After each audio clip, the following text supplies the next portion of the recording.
Pemirsa, kembali kita lanjutkan dialog kita. Saya kembali kepada Pak Edimon. Pak Edimon, sekarang kita kalau bicara mengenai ketidakpastian global, seharusnya tidak menjadi permasalahan kalau misalnya kita ngomong infrastruktur. Nah, bagaimana dengan situasi politik sendiri dalam negeri, Pak Edimon, yang selama ini mungkin menjadi salah satu hal yang mungkin menghambat investor untuk masuk? Mungkin, saya tidak tahu.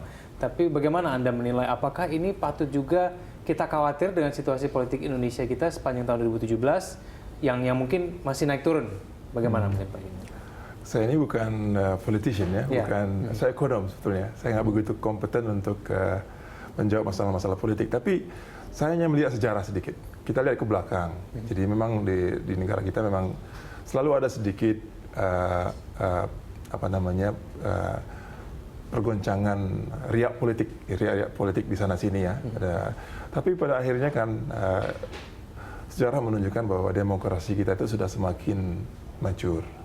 Jadi itu juga yang harus kita sampaikan ke investor gitu.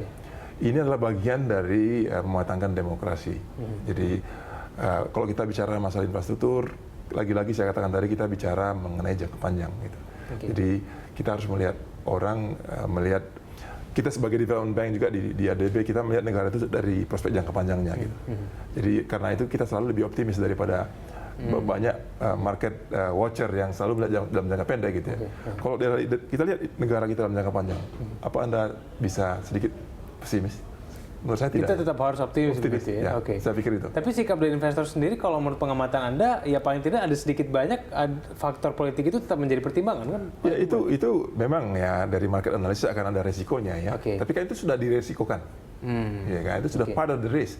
Risk itu juga akan berubah-ubah begitu ada perubahan tahun gitu ya. Jadi itu menurut saya sih dari segi investasi sudah di pricing namanya gitu. Jadi gitu ya. Baik, saya ke Pak Heri di penghujung dialog kita sekarang. Mungkin kepada Pak Heri ini bisa dijelaskan kembali Pak, ini kira-kira di jalan tol kita sendiri untuk bisa kita berikan optimisme kepada masyarakat bahwa betul-betul jalan tol kita ini sudah on the track loh ini. Kita sudah maju sekali gitu. Kita nggak perlu pesimis lagi dengan jalan tol kita. Kita harus melihat ke depan bahwa memang nanti ke depannya orang-orang bisa menggunakan jalan tol untuk kehidupan sehari-hari. Nah, mungkin apa yang bisa Pak Heri sampaikan supaya masyarakat tahu seberapa besar kemudian kemajuan pembangunan jalan tol kita berkaca pada pembangunan infrastruktur kita, Pak. Ya. Kalau jalan tol tadi menjadi satu ukuran mungkin ya, yang kita lakukan kami lihat sudah sangat on the track, dalam artian ada target 1.000 yang akan dicapai jauh di atas 1.000 seperti itu. Ke depan juga kita fokus nantinya selain bangun juga industrinya, bagaimana industri tadi kita buat lebih baik sehingga investor swasta juga bisa terlibat aktif sebagaimana sektor yang lain. Nah, lalu kalau dari sisi penyelesaiannya sendiri, Trans Jawa 2018 itu suatu target yang sangat terukur untuk diwujudkan. Kemudian Trans Sumatera di bagian-bagian yang long sectionnya juga akan kita selesaikan pada kurun waktu ini. Misalnya yang dari Lampung itu sampai Palembang itu kurang lebih 350 kilo sendiri seperti itu. Tapi kalau di sisi bisnis ini jalan tol menguntungkan Pak ya?